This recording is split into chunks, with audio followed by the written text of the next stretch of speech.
요한복음 12장 1절부터 11절까지 한 절씩 교독하겠습니다. 유월절 엿새 전에 예수께서 베다니에 이르시니 이곳은 예수께서 죽은 자 가운데서 살리신 나사로가 있는 곳이라. 거기서 예수를 위하여 잔치할새 마르다는 일을 하고 나사로는 예수와 함께 앉은 자 중에 있더라.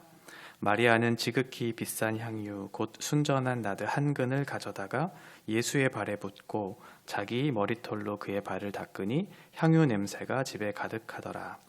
제자 중 하나로서 예수를 잡아줄 가롯 유다가 말하되 이 향유를 어찌하여 300데나리온에 팔아 가난한 자들에게 주지 아니하였느냐 하니 이렇게 말함은 가난한 자들을 생각함이 아니요 그는 도둑이라. 돈괴를 맞고 거기 넣는 것을 훔쳐가미러라. 예수께서 이르시되 그를 가만두어 나의 장례할 날을 위하여 그것을 간직하게 하라. 가난한 자들은 항상 너희와 함께 있거니와 나는 항상 있지 아니하리라 하시니라. 유대인의 큰 무리가 예수께서 여기 계신 줄을 알고 오니 이는 예수만 보기 위함이 아니요 죽은 자 가운데서 살리신 나사로도 보려 함이러라. 대제사장들이 나사로까지 죽이려고 모이하니 같이 읽겠습니다. 나사로 때문에 많은 유대인이 가서 예수를 믿음이러라. 아멘. 죽었던 나사로가 살아났고요. 또 이 일로 인해서 또 예수님을 위해서 지금 잔치가 벌어지고 있는 상황이죠. 베다니는 슬픔의 집이라고 하는 그런 뜻을 갖고 있었지만 지금 향유가 가득한 그런 냄새가 그리고 큰 기쁨의 잔치가 일어나고 있는 그런 상황이에요. 마태복음, 마가복음에도 동일하게 이 본문 말씀이 쓰여졌는데 거기에 보면 여기 지금 잔치가 벌어지고 있는 장소가 문둥병자 시몬의 집이었다고 이렇게 기록되어 있습니다. 그 시기를 보니까 지금 유월절이 가까운 날이에요. 유월절이 되면 예루살렘에 많은 유대인들이 모여들었겠죠. 그런데 평소에 그 예루살렘의 인구가 약 3만 명 정도 이렇게 되었다고 하는데 유월절이 되면 역사가 요세푸스의 말에 의하면 한 270만 명 정도가 모였다고 해요. 꼭 그만큼 정말 그렇게 많은 사람이 모였을까 이렇게 생각될 수도 있지만 그만큼 많은 사람이 몰려들 유대인의 가장 큰 명절이었기 때문에 그랬겠죠. 그런데 지금 본문의 시기를 보면 유월절 엿새 전, 6일 전이었으니까 많은 사람들이 몰리고 있는 상황이었겠죠. 더군다나 지금 예수님께서 죽은 나사로를 살리신 그런 사건이 벌어난 시점이에요. 그러니까 당시에 예루살렘 땅에서 많은 큰 이슈가 되었던 상황이었을 테고 지금 죽었던 그 나사로가 현장에 나와 있고 그것을 보러 많은 사람들이 왔을 것이기 때문에 수많은 사람들이 몰려있는 그런 상황들이었겠죠. 지금 베단이라고 하는 곳은 예루살렘에서 그리 멀지 않은 그런 3km도 되지 않는 그런 지역이었을 테니까 걸어서 많은 소문을 듣고 수많은 사람들이 몰려들었을 그런 현장을 생각하면서 이 본문 말씀을 들으면 좋겠습니다. 그런데 마냥 기쁨의 잔치는 아니었던 것 같아요. 유월절이 되면 예수님께서 십자가에 못 박혀 죽으셔야 하는 사건을 이제 겪으셔야 할 그런 시기였기 때문에 그렇고 불과 그 날이 6일밖에 남지 않았어요. 그래서 예수님께서는 7절에 보니까 장례할 날이 멀지 않은 것처럼 말씀하셨고 또 8절에 보니까 나는 너희와 항상 있지 않을 것이라고. 그러니까 예수님께서는 자기 십자가를 지는 그런 사건이 얼마 남지 않은 그런 시기에 잔치가 벌어지고 있을 테니 그러니까 그 잔치 자체가 그렇게 기쁜 잔치만은 아니었을 것이다 라는 그런 생각이 들어요. 본문에는 여러 사람들이 등장하죠. 예수의 부활의 그 영광을 봤던 사람들 그리고 그로 말미암아 구원받은 사람들 이제 새 생명을 입은 그 사람들이 이제 본문에 많이 등장하는데 특별히 마르다 또 나사로, 마리아와 같은 예수님의 사랑을 받은 사람들이 이제 삶이 어떻게 변화됐는지 또 예수에 대한 그 사랑의 고백들이 어떻게 표현되고 있는지에 대한 그런 본문의 내용들이 나와요.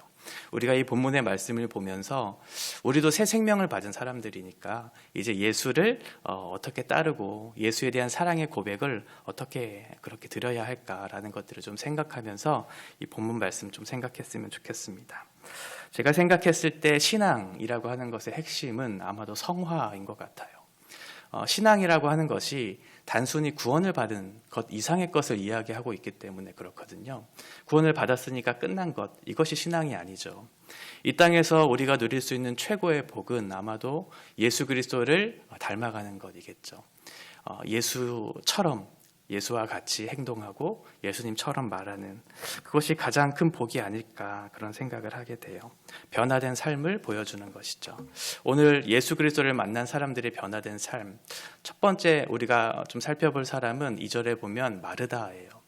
마르다 생각하면 저도 그런 생각 많이 했는데 마르다 일 많이 하는 사람 그렇게 많이 생각하거든요.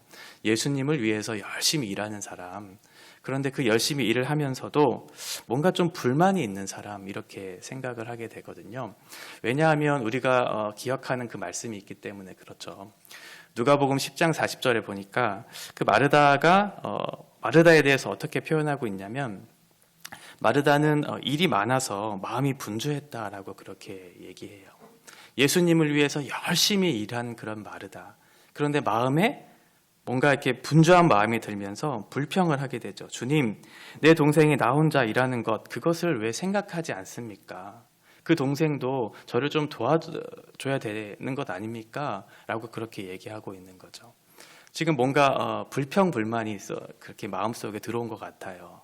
자기의 동생은 일하지 않고 예수님 앞에서 그냥 말씀을 듣고 있는 그 모습을 보면서 왜 저 사람은 일하지 않지? 라고 하는 그런 마음들이 드는 거죠. 교회 안에도 열심히 주를 향해서 봉사하고 섬기는 사람들이 있어요. 그런데 그런 실수들 가끔 하죠. 왜 저 사람은 일하고 있지 않지? 라고 그렇게 비교하고 있고요.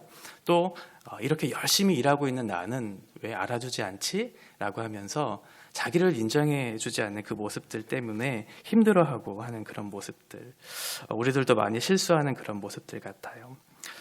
지금 마르다는 무엇을 놓치고 있냐면 열심히 일은 하고 있는데 한 가지를 놓쳤죠. 주님을 위한 열심, 주님을 위한 목적, 주님을 잃어버리고 있는 그런 열심을 지금 하고 있는 거죠.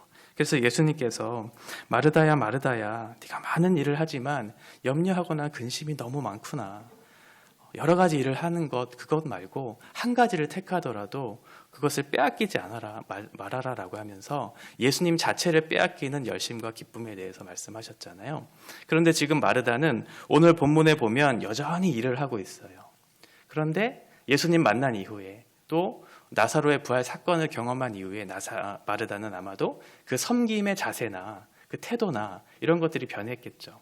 왜 나는 일하는 것, 왜 나는 알아주지 않는 거야? 왜 저 사람은 일하지 않아? 라고 그렇게 하지 않고 예수님에 대한 감사, 나에게 생명을 주신 것에 대한 감사, 기쁨, 예수님을 위한 일, 그렇게 생각하면서 지금 이 일을 묵묵히 그렇게 하고 있는 그런 모습을 아마 생각해 볼 수 있을 것 같아요. 두 번째는 나사로인데요. 보통 이 본문 말씀 보면 많은 사람들이 마리아에게 주목을 많이 하는 것 같아요. 향유 옥합을 깨트린, 그래서 자기의 머리칼로 예수의 발을 닦았던 그 마리아. 사실 저도 이 본문 많이 보면서 그동안 마리아에 대해서 많이 주목했던 것이 사실인데 다시 한번 이 말씀을 좀 묵상하면서 나사로에 대한 말씀, 이 묵상이 좀 되더라고요. 나사로는 지금 2절에 보니까 예수님과 함께 앉아 있어요. 그리고 특별한 일을 하지 않은 것, 마르다처럼 열심히 일을 했다거나 마리아처럼 가장 귀한 그 옥합을 깨트려서 지금 발을 닦고 있지는 않아요. 그냥 단순히 예수님 옆에 앉아있다 이렇게 표현하고 있어요. 특별히 주목할 만한 것이 없는 것처럼 여기는 이 본문. 그런데 사실 지금 나사로가 앉아있는 것 자체가 대단한 일을 하고 있는 것이거든요. 9절부터 11절에 보면 지금 나사로는 목숨 걸고 예수님 옆에 앉아있다는 것을 우리가 발견하게 돼요. 지금 많은 사람들이 나사로를 보려고 지금 예루살렘 그 베다니 땅으로 지금 몰려 들어오고 있고 대제사장들은 나사로를 죽이려고 하고 있어요. 그리고 수많은 사람들이 나사로를 보면서 그런 믿음이 지금 생기고 있는 그런 상황들이었죠. 범죄자들 보면 자기의 범죄를 없애기 위해서 증거물이나 증인들을 보통 없애려고 하죠. 지금 나사로는 예수님에 대한 증인이에요. 예수님에 대한 증거물이에요. 그래서 예수님과 함께 표적이 된 상황이죠. 우리가 앞서 11장 그 말씀 생각해 보면 이제 산헤드린 공회에서 사람들이 모이게 되고 거기에 대해서 뭐라고 말씀하고 있냐면 한 사람이 죽는 것, 이것이 우리 모든 유대민족이 핍박을 받는 것보다 낫다. 그러니까 그 사람이 죽는 것이 옳다라고 얘기하면서 예수님을 체포하려고 하는 그런 명령들이 떨어지죠. 그러니까 나사로도 알았을 거예요. 예수님이 표적이 되고 있구나. 그 사람들에게 지금 표적이 되고 있는데 내가 그와 함께 있다라는 것을 다른 사람들이 본다면 나도 그런 위험에 처할 것이다 라고 하는 그런 사실들을 알고 있었겠죠. 그러니까 지금 나사로는 단순히 예수님 옆에만 앉아 있는 것, 그것으로만 그렇게 생각되어지는 문제는 아닌 것이죠. 자기도 표적이 될 수 있는, 예수님처럼 표적이 될 수 있는 그런 상태에 있었음에도 불구하고 엄청난 용기를 가지고 예수님 곁을 지키면서 그 자리에 있었던 거예요. 많은 사람들에게 주목받았던 그 상황 속에서 예수님, 그 사람이 표적이 되었을 때 그것을 떠나지 않고 묵묵히 그 길을 함께 걸어가 줬던 나사로, 끝까지 그 자리를 지켰던 나사로, 얼마나 예수님께서 그 나사로를 보면서 위로가 되었을까, 그런 생각을 하게 돼요.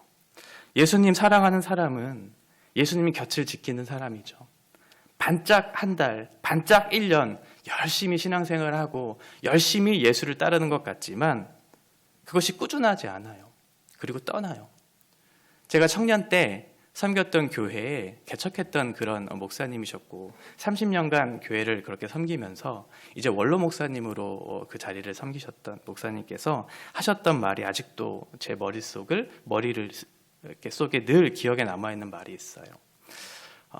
내가 목회하면서 가장 최고의 성도, 가장 고마운 성도는 누구였는가? 꾸준하게 그 자리를 지켜줬던 성도라고 얘기하더라고요. 그 말씀을 제가 들은 지 약 16년, 한 17년 정도 됐거든요.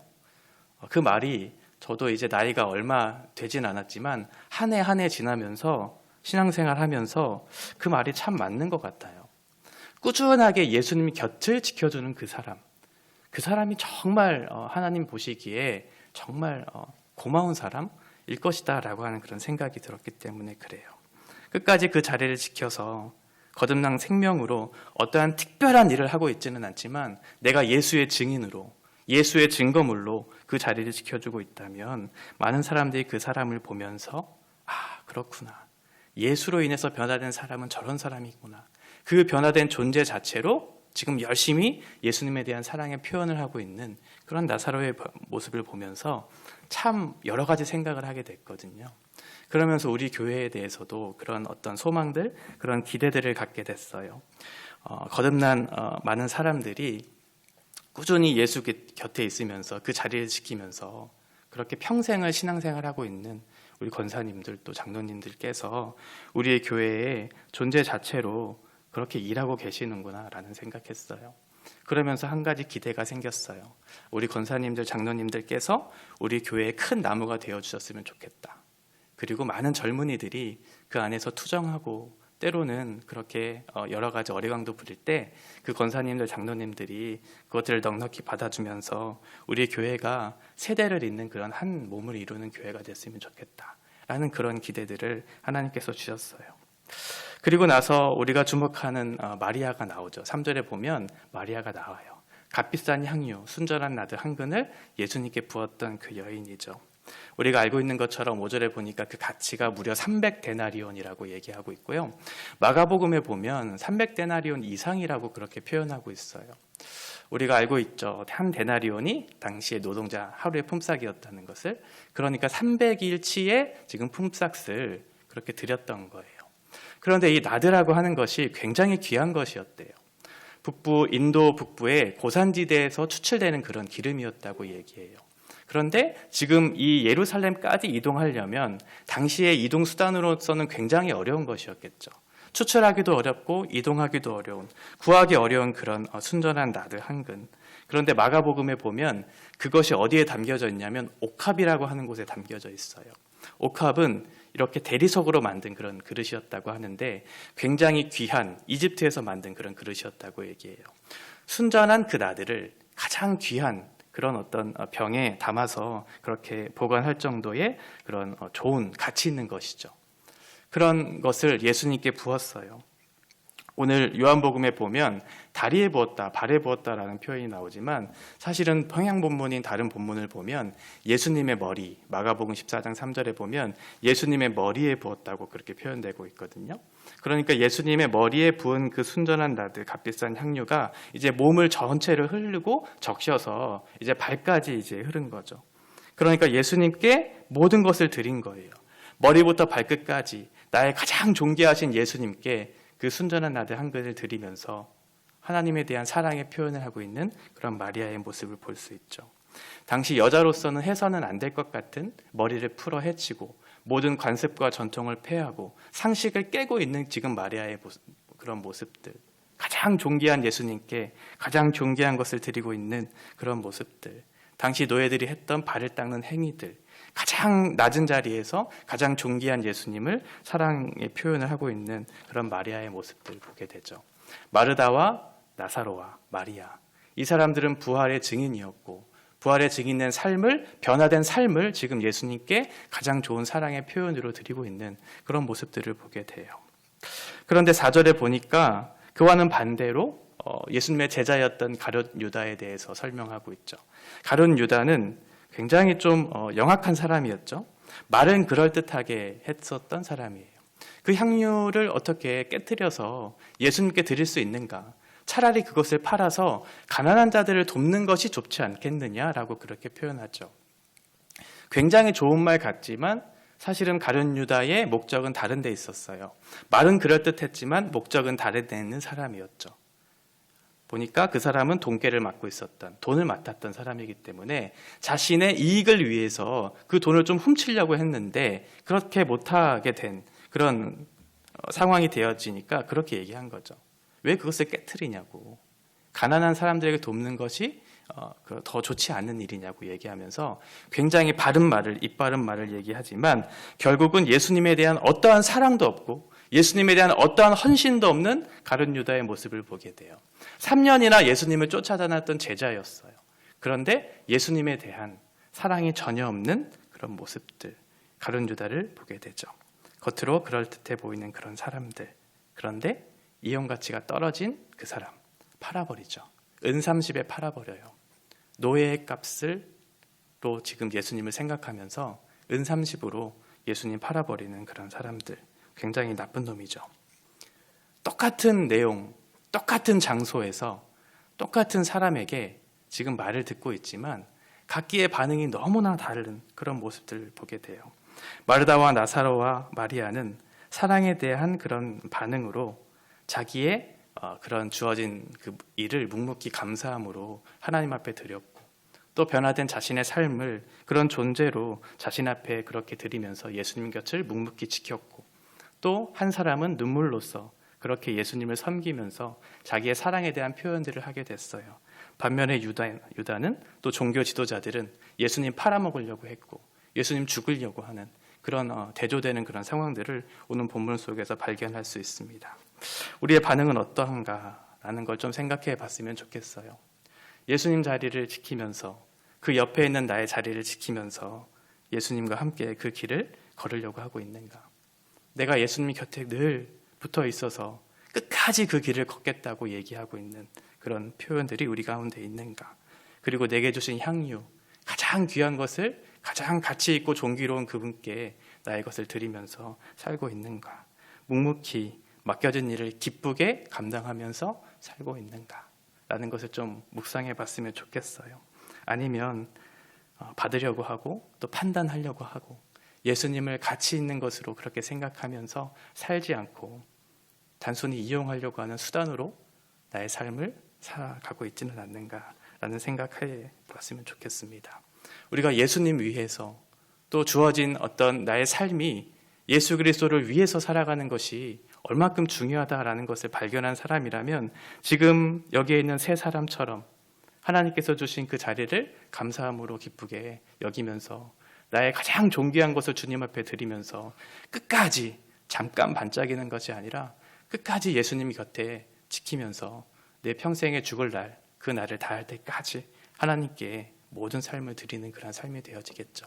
오늘 말씀 묵상하면서 우리가 그러한 사람들, 그런 교회가 되었으면 좋겠다라고 하는 그런 기대가 있었으면 좋겠고요. 그리고 그 소망 가운데 살아갔으면 좋겠어요. 그러면 예수님께서 가장 기뻐하시는 그 사랑에 대한 반응의 표현을 우리가 드렸을 때 우리에게도 동일한 그런 사랑의 발언들, 그런 표현들을 우리에게 주실 것이기 때문에 그렇고, 그 사랑으로 인해서 이 평생을 살아갈 힘을 얻을 수 있기 때문에 그래요. 이 말씀을 통해서 우리의 마음을 다시 한번 점검해 보시고 예수님 앞에 우리의 삶을 다시 한번 결단하는 그런 시간들 되었으면 좋겠습니다. 기도하겠습니다. 하나님 아버지, 은혜를 감사합니다. 우리에게 주신 새 생명, 또 부활에 대한 소망, 그것으로 인한 우리의 삶에 가장 가치로운 것을 주님 앞에 드리는 헌신들을 허락하여 주시니 감사합니다. 묵묵히 감사함으로 예수님을 떠나지 않으면서 끝까지 이 길들을 걸어갈 수 있도록 인도해 주시기 원합니다. 우리의 마음속에 주님을 향한 사랑과 교회를 향한 헌신과 하나님께서 주신 삶에 대한 모든 것들을 주님 앞에 드릴 때 주께서 우리에게 주시는 최고의 사랑의 표현들이 우리 안에도 있고 또 예수님 안에도 있어서 그 사랑의 헌신들, 사랑의 교제들이 우리가 풍성하게 우리 인생 가운데 누려질 수 있도록 주께서 인도하여 주시옵소서. 예수님의 이름으로 기도합니다. 아멘.